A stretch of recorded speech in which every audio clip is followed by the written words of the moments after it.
Bismillah walhamdulillah wassalatu wassalamu ala rasulillah wa ala alihi wa sahbihi wa man wala amma ba'd. Assalamu alaikum wa rahmatullahi wa barakatuh. Mes chers frères, mes chères sœurs, donc on remercie Allah Azza wa Jal de nous avoir réunis ce soir en ce mois béni du Ramadan pour continuer par sa grâce et sa facilité le livre qu'on a commencé. Donc on est arrivé au troisième cours de ce livre. Lillahi alhamd. On a vu précédemment donc ce qui concernait dans le cours précédent l'intention et tout ce qui l'englobe. Et aujourd'hui, on va passer bi'idnillahi ta'ala la troisième base qui est importante pour pouvoir donner à la science sa vraie valeur et pour qu'elle devienne profitable à celui qui la demande, Inch'Allah ta'ala. Donc, Cheikh Salih al-Usaymi وفقه الله nous dit المعقد الثالث جمع همة النفس عليه. Donc le fait de consacrer sa détermination dans sa demande. D'accord. Il nous dit وفقه الله تجمع الهمة على المطلوب بتفقد ثلاثة أمور. أولها الحرص على ما ينفع فمتى وفق العبد إلى ما ينفع حرص عليه. Donc Chéri nous dit donc comment réussir à avoir une motivation, enfin comment réussir dans la science et en regroupant notre détermination et se concentrer dans l'étude de la science. Et dit, et pour réussir cela, il faut faire en sorte que trois choses soient réunies. D'accord ? Que trois choses soient réunies dans le fait de se consacrer aux études. La première, c'est le fait de se préoccuper de ce qui nous est profitable dans cette science. D'accord ? Il dit le fait de se préoccuper de ce qui nous est profitable. Il dit, et quand le serviteur, Allah lui a donné la réussite sur quelque chose qui est profitable, il va faire en sorte d'être toujours assidu à la demander. D'accord ? Et là, en l'occurrence, on parle bien de la science religieuse. Tout en sachant que, mes chers frères, mes chères sœurs, la science, c'est très vague. D'accord ? Il y a énormément de sciences dans l'islam, comme vous le savez tous. Mais ce qu'il est important, surtout au début de l'étude de la science, c'est de se concentrer sur la croyance, d'accord, et le suivi du prophète alayhi salatu wassalam. Car comme nous le savons tous, les actions, toutes nos œuvres, toutes nos adorations, elles sont arrêtées sur ces deux piliers. Donc quand elles sont sincères et en concordance avec la voie du prophète alayhi salatu wassalam, elles sont acceptées. D'accord ? Donc quand on commence dans l'étude de la science, on prend bien, on fait vraiment en sorte de se concentrer sur ces sciences-là. Comme il disait un de nos at-tabi'i, donc comme il disait un de nos salafs, il disait al-ilmu wa huwa qawlu ash-sha'bi, parmi les imams des tabi'i, il disait al-ilmu kathiru yu'khadhu ahsanu. Il disait, et la science, il y a beaucoup de sciences et on prend la meilleure de la science. Parce que comme on le sait, Shaitan, il peut nous faire dévier même dans le bien. D'accord ? Il faut savoir que Shaitan, il a plusieurs khutuwat, comme Allah Azza wa Jal dit wala tattabi'u khutuwati shaitan. D'accord ? Donc on voit bien que c'est pas juste le fait de te sortir de l'étude de la science vers l'égarement ou du blâmable ou du haram. Non, il peut t'égarer dans la science. Shaitan, il va essayer dans tous les cas de faire en sorte que tu délaisses toujours le meilleur. S'il n'arrive pas vers le haram, peut-être il va t'occuper avec quelque chose qui est moins important. D'accord ? Donc c'est pour ça qu'on dit qu'il faut, quand on commence surtout dans l'étude de la science, se concentrer sur le tawhid, l'aqida et le manhaj. D'accord ? Mais faire très attention, et ça c'est sûr, on voit beaucoup de frères qui sont sur la sunna, qui sont concentrés sur ça, et que Shaitan tellement les a pas égarés, parce qu'on ne peut pas dire que c'est un égarement, mais les a tellement occupés avec ça qu'ils sont devenus négligents sur des autres choses qui sont aussi très très importantes. D'accord ? Que ce soit pour le musulman en général et en particulier pour l'étudiant en sciences. Donc on peut trouver à l'heure d'aujourd'hui des étudiants en sciences qui ont un vrai niveau dans la croyance et dans le manhaj, mais ils ont un manquement évident et clair dans la jurisprudence, dans l'usul, dans énormément de sciences. Donc c'est pour ça qu'on dit on se, il faut se concentrer sur l'aqida ou le manhaj, mais sans délaisser les autres sciences. D'accord? Comme on dit, l'aqida ou le manhaj al-aham wa ghayruhu muhim. Donc c'est le plus important et l'autre c'est important. Les autres sciences sont quand même importants. Donc ça c'est la première des choses, de bien se préoccuper de cette science et vraiment de donner tout son intérêt. D'accord? Ça c'est le premier point. Avec ce qu'on a cité, par quoi commencer. Deuxième point, Cheikh nous dit وَثَانِيهَا الْإِسْتِعَانَةُ بِاللَّهِ فِي تَحْصِيلِ. D'accord? Le fait de demander à Allah Azza wa Jal de l'aide dans l'étude de cette science. Donc comme on le sait tous, on n'a pas de capacité sauf si Allah Azza wa Jal nous a facilité. Comme il disait, il me semble que c'est une parole d'Aïcha radiallahu anha, si Allah ne nous aurait pas facilité, on n'aurait pas pu faire nos lacets. D'accord? Donc il faut savoir que tout ce qu'on fait, c'est par la permission d'Allah Azza wa Jal et par sa facilité, qu'Allah il nous a donné la facilité. Donc comme il est venu dans le hadith, وَإِذَا اسْتَعَنْتَ فَاسْتَعِنْ بِاللَّهِ. Donc si tu viens à chercher de l'aide, cherche de l'aide auprès d'Allah Azza wa Jal. Et sache, mon frère et ma sœur, que cette science, elle est lourde mais facile pour celui qui Allah a facilité. D'accord? وَلَقَدْ يَسَّرْنَا لِلذِّكْرِ فَهَلْ مِن مُدَّكِرٍ. Donc Allah Azza wa Jal a facilité, tout en nous expliquant aussi que cette science est lourde.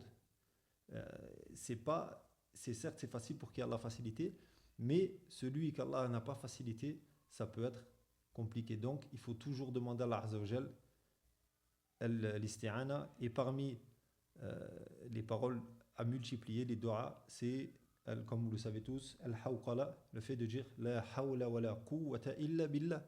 Et ça, c'est une parole que certaines personnes la prononcent dans un moment qui n'est peut-être pas recommandé. Certaines personnes disent cette parole au moment d'une musiba. D'accord? Mais il faut comprendre que ce n'est pas une kalimat. عند المصيبة, on dit, comme Allah Azza wa Jalla dit, nous a informé الذين إذا أصابتهم مصيبة قالوا إنا لله وإنا إليه راجعون. Donc ça, c'est la kalimat qu'on dit عند المصائب. Par contre, pour l'isti'ana, c'est la hawla wa la quwwata illa billah.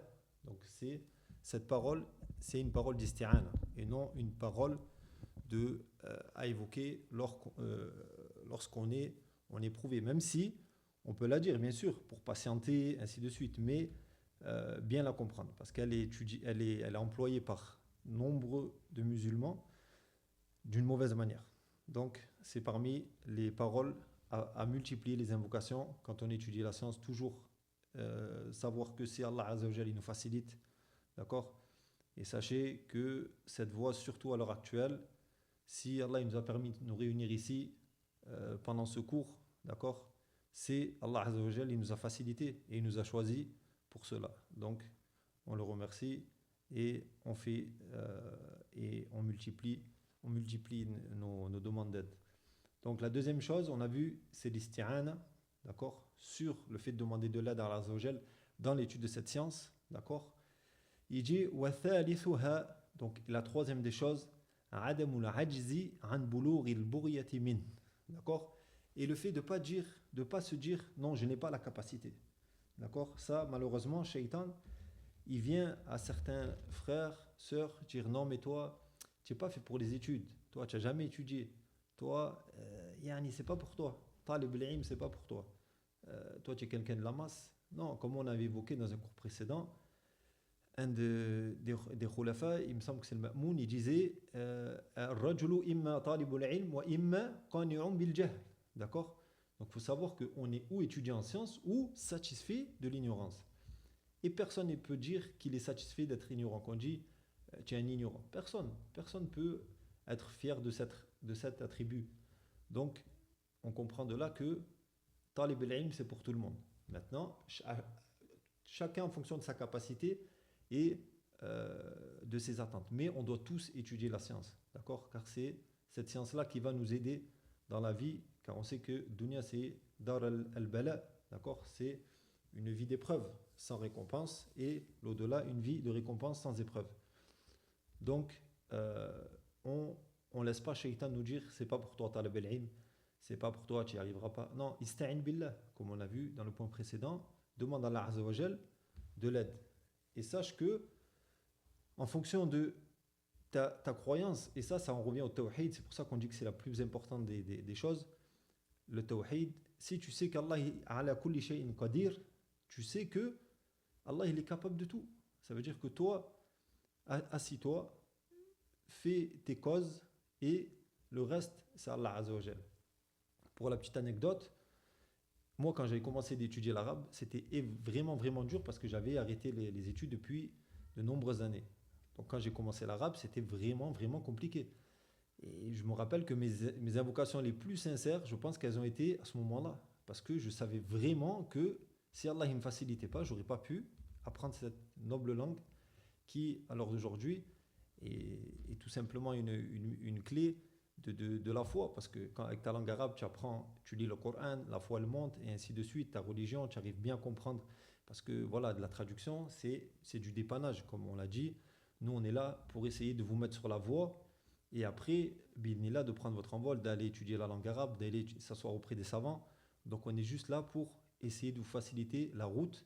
Et puis après, il n'y a pas de doute que le musulman ne doit pas se contenter de ça. Il doit avoir toujours l'ambition de viser le meilleur. Donc, pour en revenir à ce que je vous disais, j'ai demandé à Allah Azza wa Jal très sincèrement et Allah Azza wa Jal, il m'a donné. Et c'est comme ça. Celui qui demande sincèrement, Allah Azza wa Jal, il lui donne. Et Shir va l'évoquer bientôt. Donc il dit, alors le fait de ne pas se dire je suis faible, je ne peux pas atteindre mon but. Non, ça, ista'in billah, fais les causes, Allah Azza wa Jal, il va te faciliter. Donc Shir il dit وقد جمعت هذه الأمور الثلاثة في الحديث الذي رواه مسلم عن أبي هريرة رضي الله عنه أن النبي صلى الله عليه وسلم قال احرص على ما ينفعك واستعن بالله ولا تعجز. Donc on voit que Shir, il a réuni ces trois points, ou il a sorti ces trois points de un seul hadith. Subhanallah. Et ça, c'est parmi les qualités qu'Allah Azza wa Jal a données au prophète alayhi salatu wassalam, c'est d'avoir Jami' al-Kalim. C'est-à-dire qu'avec peu de mots, il réunit énormément de sens et de profit. Donc là, en un seul hadith qui est plutôt court, qui est facile à prendre pour tout le monde, il a réuni tout ce qu'on a cité précédemment. Le prophète alayhi salatu wassalam dit ihris ala ma yanfa'uk wasta'in billah wa la ta'jiz. Donc préoccupe-toi et donne l'intérêt à ce qui va être profitable. Bien sûr, ce qui est voulu là, profitable, yani fil akhirah. Wahris ala ma yanfa'uk wasta'in billah. Et aussi ce qui est profitable fil dunya. Il n'y a pas de doute que le musulman, ce qui lui est profitable fil dunya, il lui est profitable pour l'akhirah. Parce que le croyant, il sait que toutes les choses qu'il y a dans ce bas monde, que ce soit l'argent, la famille, tout ça, ça l'aide dans sa religion. Ça l'aide dans sa religion. Il n'y a pas de doute que travailler, ça permet de pouvoir adorer Allah Azza wa Jal, de pouvoir éduquer ses enfants, sa famille, ainsi de suite. Donc le fait de donner l'intérêt à ce qui t'est profitable, d'accord, et de demander à Allah Azza wa Jal la facilité. Et comme on a vu dans le hadith, et on a vu les trois points, ils sont réunis. Wasta'in billah wa la ta'jiz. Donc on a cité, on a détaillé dans les trois points. Et il nous dit derrière, il nous rapporte une parole d'Ahad al-A'imma, il dit وقال الجنيد ما طلب أحد شيئا بجد وصدق إلا ناله فإن لم يناله كله نال بعضه. Et là il nous dit, un de nos salaf nous disait que toute personne qui cherche de manière déterminée, sincère, quelque chose, il atteindra son objectif. D'accord ? Et s'il n'atteint pas son objectif tout entier, il atteindra une partie. Et c'est pour ça que c'est très important d'avoir toujours une grosse détermination et de l'ambition. Donc ça, comme je vous le citais souvent, de nos jours, beaucoup de nos frères, nos sœurs ont ambition dans la dunya. C'est-à-dire qu'ils veulent et ils font des causes pour essayer d'avoir une meilleure vie, d'avoir des meilleurs, comment dire, un cadre de vie meilleur. Donc il va faire les meilleures causes. Et ça, c'est pour dunya. Mais en vrai de vrai, quand on vient à comparer avec ce qu'on regarde pour l'akhira, on dirait que la personne dit non, يعني المهم أنا أموت على التوحيد والإسلام والسنة et c'est ça le plus important. Non, comment tu vas préférer ce bas monde qui est quelques années, d'accord? On va dire les plus vieux, peut-être 100 ans, à يعني الآخرة. Quelque chose qui, si tu comptes, tu peux essayer de compter milliards, tu n'arriveras jamais à te dire qu'est-ce que c'est yani la vie éternelle. D'accord? Donc comment se concentrer sur ces quelques années et délaisser la vie. Et comme on sait, il ne faut pas se dire non, le Jannah, l'important c'est que je rentre au Jannah. Vous savez qu'entre chaque degré du Jannah, c'est comme celui qui voit les étoiles. Donc il y a énormément de différences. Et il n'y a pas de doute que le musulman, il cherche al-firdaus al-a'la, donc le plus haut degré du paradis. Donc pour la science, c'est exactement pareil. Ne dis pas, non, moi je vais apprendre usul thalatha, alhamdulillah, c'est les questions de la tombe, et voilà. Non, dis, moi je vais apprendre kitab tawhid, je vais apprendre au-dessus. Et ça, on va le voir, c'est très important d'avoir toujours des exemples autour de soi, des gens qui sont motivés dans la science. Car en fonction des gens que tu regarderas autour de toi, ta détermination sera plus élevée. Si autour de toi, tu trouves que des personnes, des pervers, toi, tu vas te contenter de ta prière et de délaisser les péchés. Tu vas dire, alhamdoulilah, je suis ala khayr. Mais si tu as autour de toi des gens qui étudient, qui mémorisent, qu'on voit faire des efforts dans leurs adorations, forcément, ça va te tirer vers le haut. Et on va voir une parole de ça, de certains salafs, sur cette chose-là. Donc, comme il a dit, Al-Junayd, il a dit, celui qui demande sincèrement quelque chose pour Allah Azzawajal, avec véracité, il l'obtiendra. Et on a dans ça un hadith Qudsi. Allah Azzawajal dit, Fas'alouni u'atikum. D'accord? Allah il dit, Fastahdouni aussi, ahdikum. Et Allah, la yukhlif al-mi'ad. Allah Azzawajal, il ne trahit pas sa promesse. D'accord? Il nous a dit, demandez-moi, je vous donnerai. Demandez-moi la guider, je vous guiderai. Donc celui qui a la certitude de cette parole, d'accord, dans son cœur, il sait qu'Allah Azzawajal lui donnera. Donc il faut juste avoir de la sincérité, d'accord, la véracité, et Allah Azzawajal, il nous donne ce qu'on a demandé. Bi'idhnillah. Et après il dit وقال ابن القيم في كتابه الفوائد إذا طلع نجم الهمة في ظلام ليل البطالة وردفه قمر العزيمة أشرقت أرض القلب بنور ربها. Donc, pour ceux qui ont un peu étudié l'arabe, j'en vois parmi vous qu'ils ont étudié l'arabe, ils se font un plaisir de voir tous les sens de balara qu'il y a de rhétorique dans cette parole d'Ibn al-Qayyim. Mais pour faire plus simple, pour expliquer, en vrai, il fait ressembler la détermination, d'accord, à une étoile, d'accord. Si cette étoile, elle est élevée, d'accord, elle va éclairer dans la nuit, d'accord. Et il a dit, et s'il suit derrière ça, derrière l'étoile, la motivation, la détermination, ça sera comme une lune. Et ces deux choses-là éclaireront, d'accord, son cœur, et par la nour rabbiha, et par la science. Comme on sait que la science, c'est une lumière d'Allah Azzawajal, comme on l'a vu dans la parole, on avait vu précédemment dans une parole de l'imam Shafi'i, qui avait dit شكيت إلى وقعي سوء حفظي فأرشدني إلى ترك المعاصي وقال اعلم إن نور الله إن علم الله نور ولا يؤتى نور الله عاصٍ. Et sachez que quand l'imam Shafi'i était parti à son shir pour se plaindre de sa mauvaise mémorisation, il lui avait dit, sache que la science est une lumière d'Allah Azzawajal, et Allah ne donne pas sa lumière à un pécheur. Et c'est pour ça qu'on avait vu qu'il est très important de purifier son cœur dans l'étude de la science, toujours purifier son cœur, toujours dans le repentir, toujours demander à Allah Azzawajal de purifier le cœur, parce que cette science, si elle vient dans un cœur qui n'est pas purifié, comme on sait, elle te nuira et elle ne te profitera pas.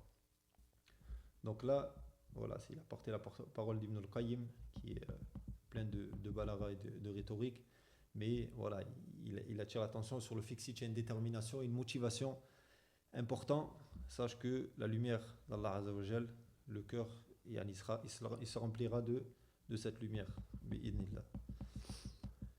Ensuite, il nous dit وَإِنَّ مِمَّا يُغْلِي الْهِمَّ وَيَسْمُو بِالنَّفْسِ اعتبار حال من سبق وتعرف همم القوم الماضين. D'accord? Et là, il nous dit Cheikh Al-Usaymi, hafidahullah, il nous dit que parmi les choses qui augmentent la détermination et qui il nous élève, c'est le fait de regarder le hal de nos salaf, d'accord? De nos salaf. Et ça, je l'ai cité énormément, le fait de lire comment étaient nos pieux prédécesseurs dans leur adoration, dans l'étude de la science. Je vous avais évoqué un livre qui a été traduit, qui est tout simplement incroyable. Ainsi étaient nos pieux prédécesseurs. Il me semble que j'avais lu, moi, à l'époque où je me suis converti, donc il y a à peu près 15 ans, j'avais lu ce livre. Et j'étais tout simplement, on est choqué.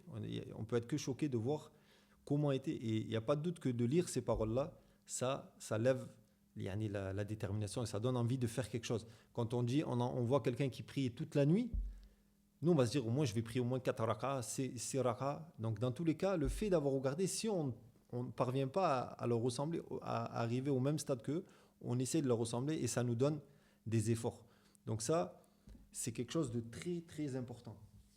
Et à l'inverse, quelque chose de très très dangereux, c'est le fait de regarder les gens de nos jours, d'accord, le fait d'écouter des gens ignorants, d'accord, que ce soit sur les réseaux sociaux ou autres. Et ça, c'est une catastrophe qu'on voit de nos jours. C'est que tout le monde se permet de parler dans la religion, d'accord, qu'ils ont étudié, pas étudié. Tout le monde parle sur la religion. Et ça, c'est très dangereux. Ne regardez surtout pas ces choses-là. Au contraire, fuyez ces choses-là comme la peste. Parce que ça peut même vous retourner, peut-être le fait de juste de dire « Ah, il dit n'importe quoi. Ah là là. » Ben ça va peut-être te dire « Ah, en vrai, je suis savant, moi, je connais quelque chose. » Non, c'est juste qu'en vrai, tu as regardé quelque chose de tellement bas que ça va te faire croire que toi, tu as acquis quelque chose. Alors que si tu viens regarder à l'inverse, comme on a dit, nos pieux prédécesseurs, on comprend qu'on n'est rien du tout. On n'est rien du tout, on est très très loin du but.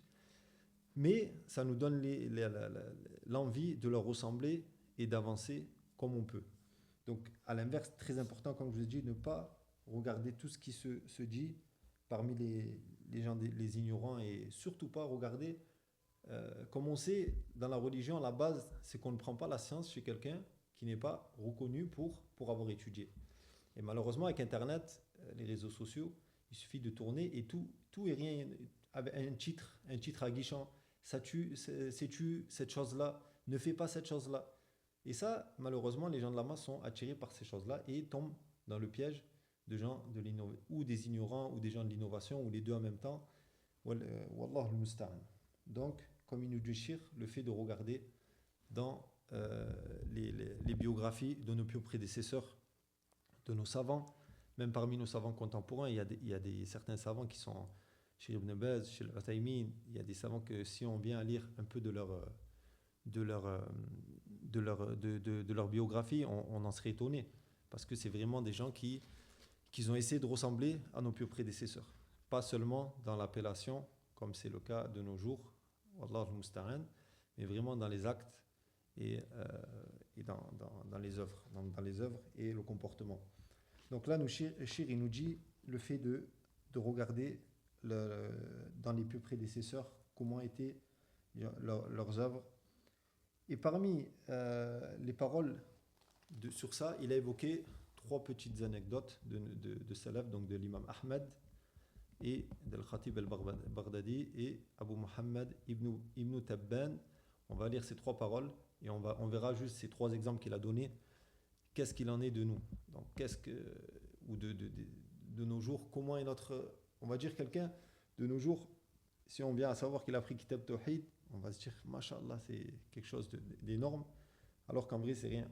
On a juste à voir là la parole de l'imam Ahmed. Il nous dit, Shir, Wafakahullah, فأبو عبد الله أحمد بن حنبل كان وهو في الصباء ربما أراد الخروج قبل الفجر إلى حلق الشيوخ فتأخذ أمه بثيابه وتقول رحمة به حتى يؤذن الناس أو يصبحوا.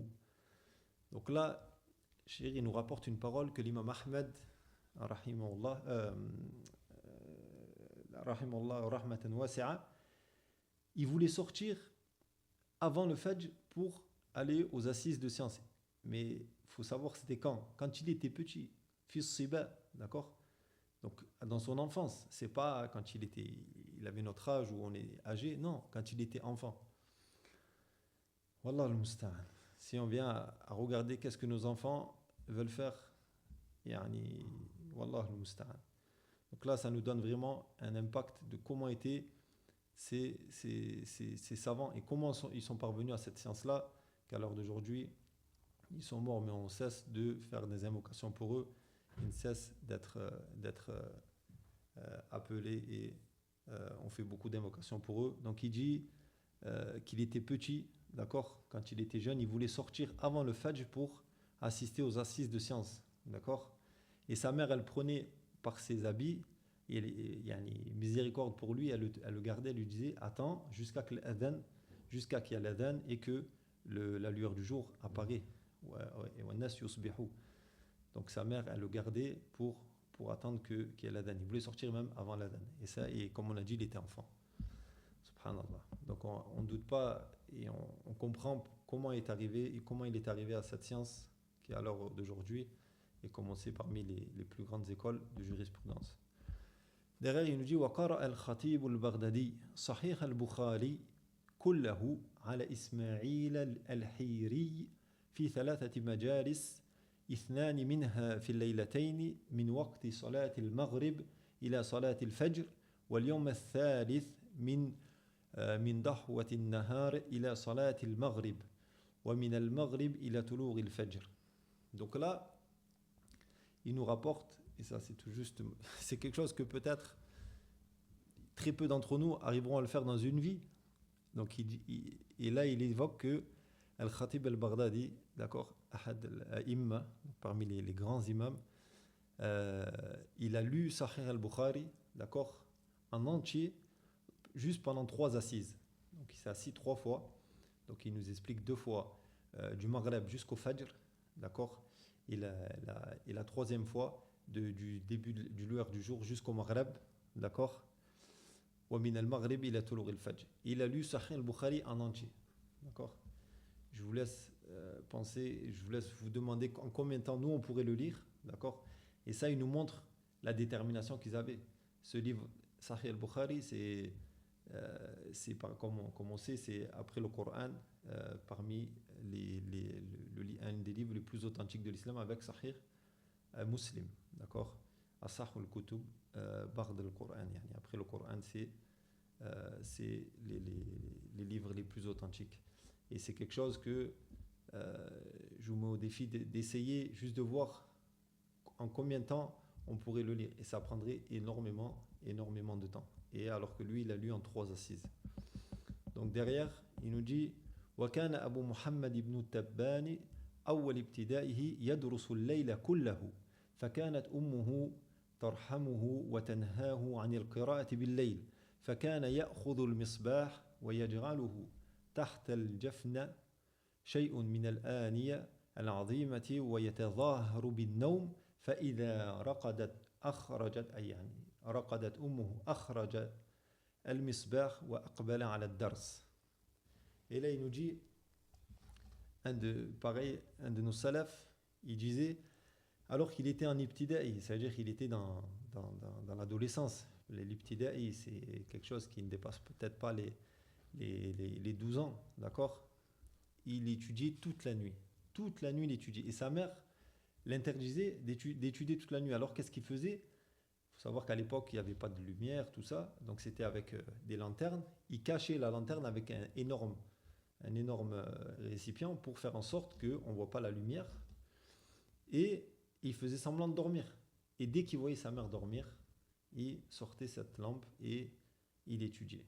Subhanallah. Et ça, c'est exactement... Ça fait des rappels pour nous, et surtout on pense à nos enfants. Même si nous aussi, là on est en train d'étudier, mais ça nous donne, normalement ça nous fait un rappel pour nos enfants.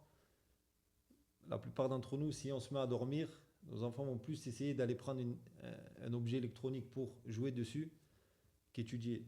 Wallahu al-musta'an. Et ça, c'est quelque chose, c'est une catastrophe qui est de nos jours et il faut vraiment essayer de contrôler au maximum, car il faut savoir qu'à l'heure d'aujourd'hui, Shaitan, il n'a plus besoin de se fatiguer à waswasser les gens, il a juste à propager tout ce qu'on voit à travers, bien sûr, des shayatin al-ins, tout le désordre qu'il veut, et ça tombe dans les mains de nos enfants. Donc à ceux qui sont habitués à donner des objets électroniques à leurs enfants pour tout et rien, faites très très attention et être toujours derrière qu'est-ce qu'ils font pas. Ne pas laisser ces objets d'une manière libre, mais contrôlée, parce que c'est sûr qu'interdire complètement, malheureusement, ça peut conduire à des choses plus graves. D'accord. C'est vraiment, c'est très compliqué, c'est très dur. Il faut demander de l'aide à Allah Azza wa Jal. Mais voilà, il faut vraiment cadrer les choses, savoir qu'est-ce qu'il regarde, qu'est-ce qu'il ne regarde pas, à quel moment, et pas que la chose soit libre. Et parce qu'en vrai, des fois, certains parents disent non, je vais donner ça, comme ça, nous on est tranquille. Mais en vrai, tu es tranquille pour ces quelques minutes, ces quelques heures.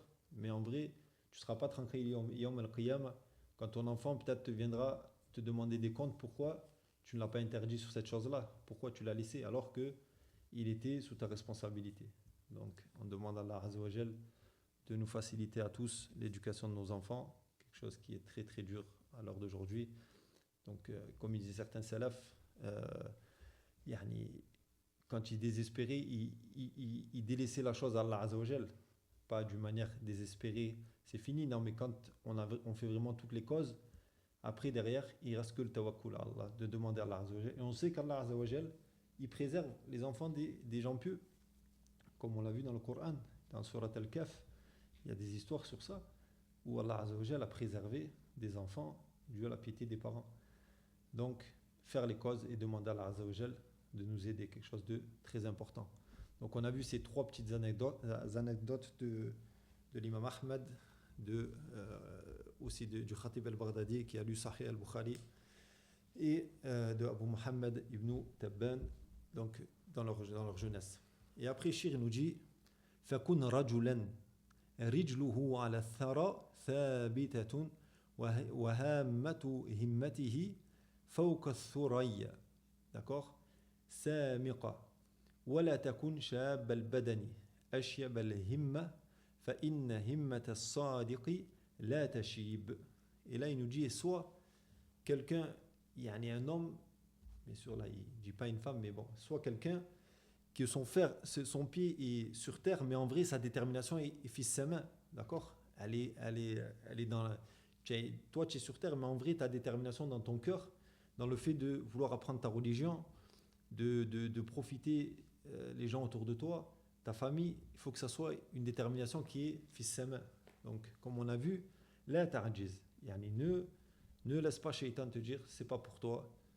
Toi, tu es fait pour la maison, pour les sœurs. Un frère, toi, tu es fait.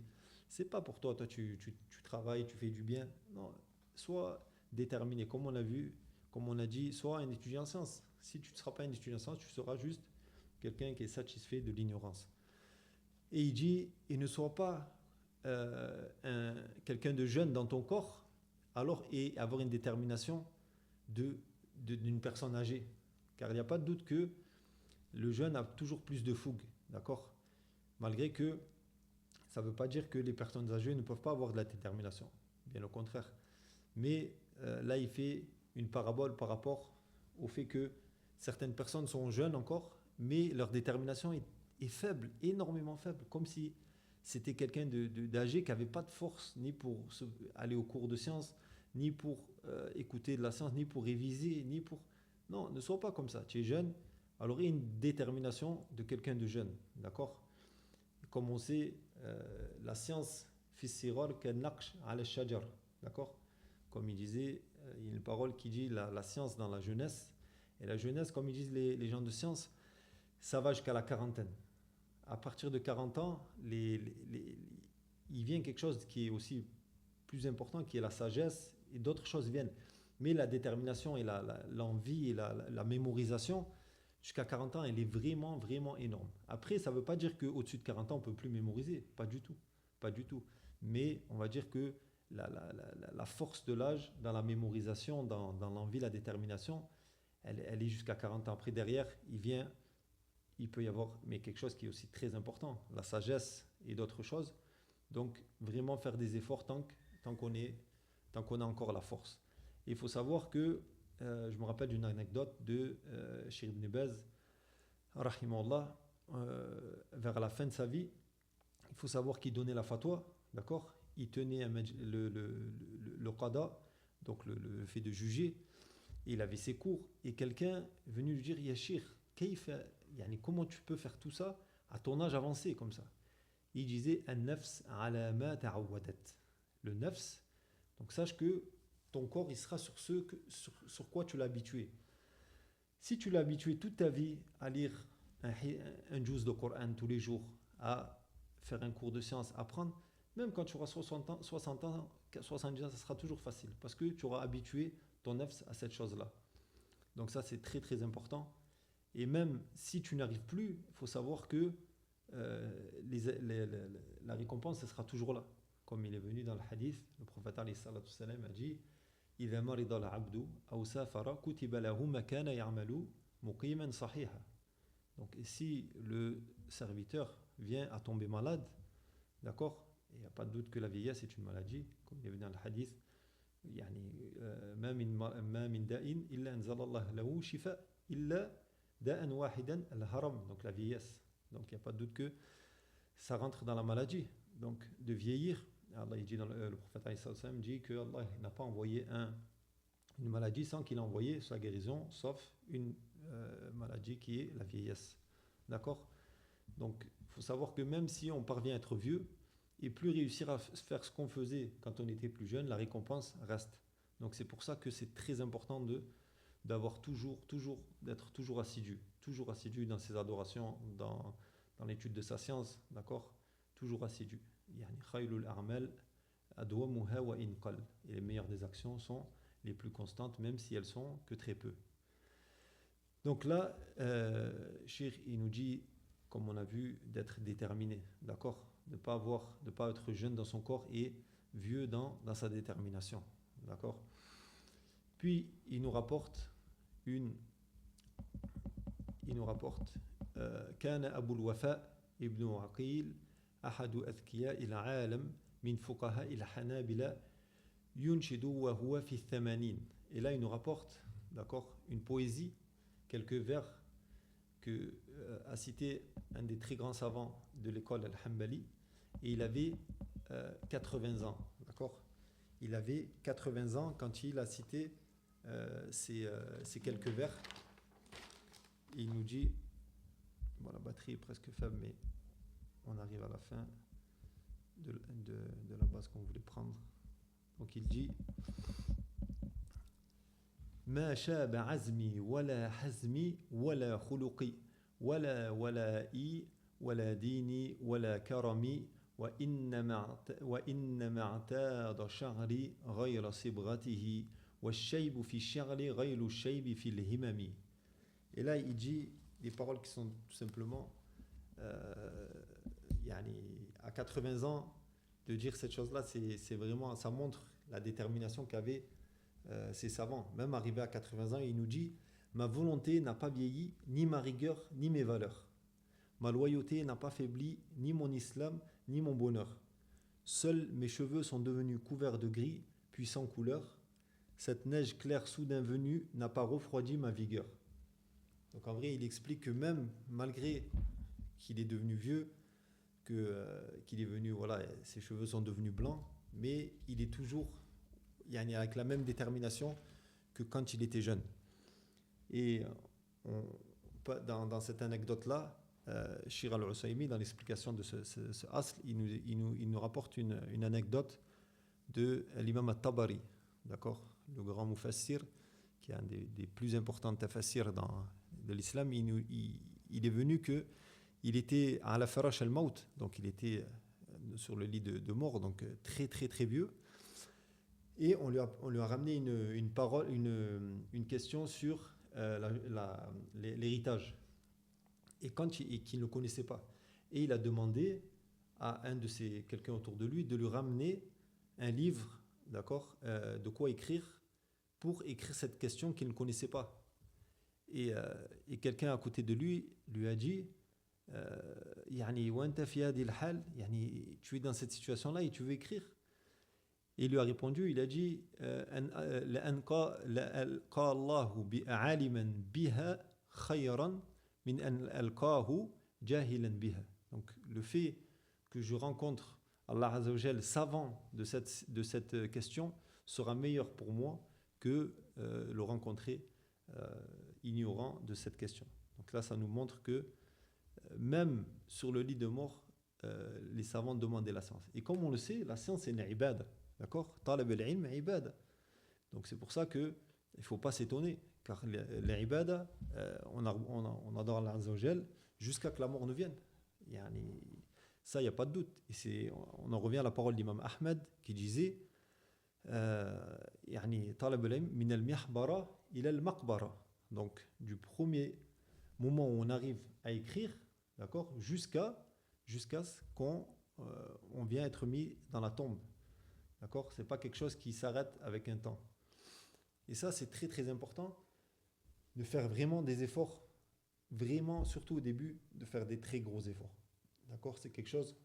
Il faut savoir que comme il est venu dans la parole de Salaf, man kana bidayatuhu muhriqa kanat nihayatuhu mushriqa. Donc si quelqu'un il fait des efforts, énormément d'efforts, d'accord, au début de son étude, faire énormément d'efforts, à la fin ça sera yani mushriqa, yani quelque chose de rayonnant, d'accord, quelque chose de rayonnant. Donc on a vu ce point-là pour Shir nous fait comprendre qu'il faut avoir la détermination. Pas prendre la chose à la légère, dire yani. Non, nous, par exemple, comme on l'a dit, on est là pour vous dépanner, on est là pour vous mettre le pied à l'étrier. Mais il faut penser à venir aller étudier la langue arabe pour pouvoir ensuite étudier avec les grands savants. Ayez de la détermination. Peut-être que demain, vous serez les savants de l'islam, que ce soit chez nos frères, chez nos sœurs.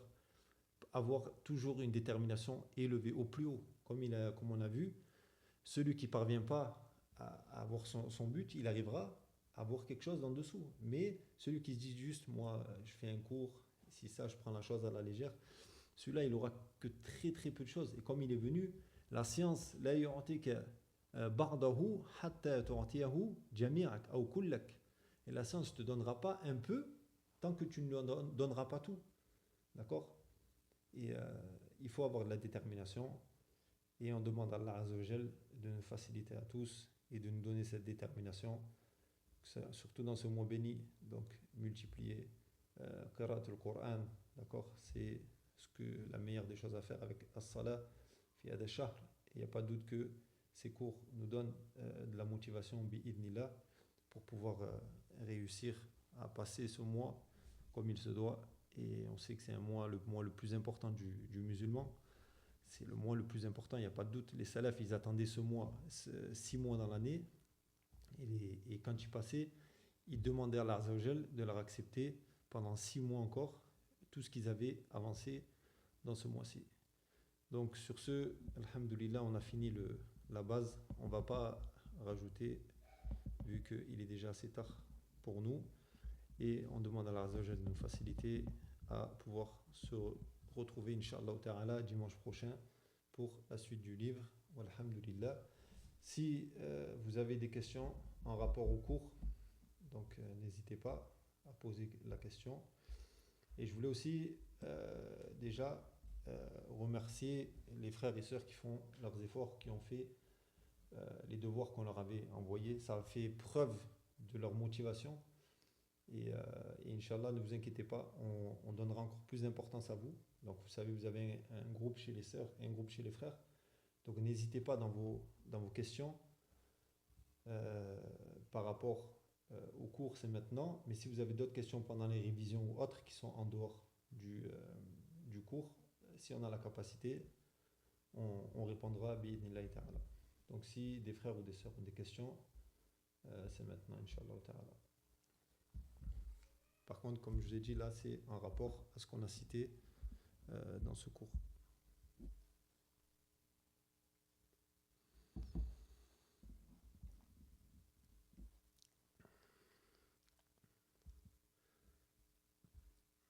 تفضل عبد الحكيم.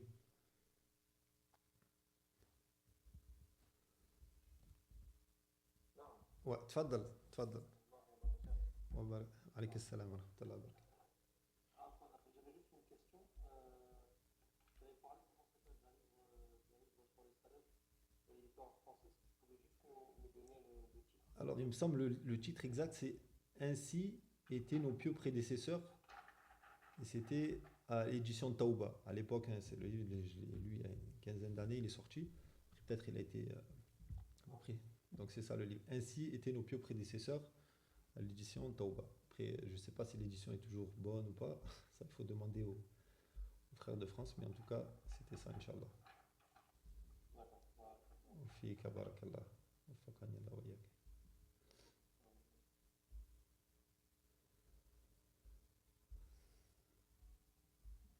Alors, chez les sœurs, je crois qu'il y a une question.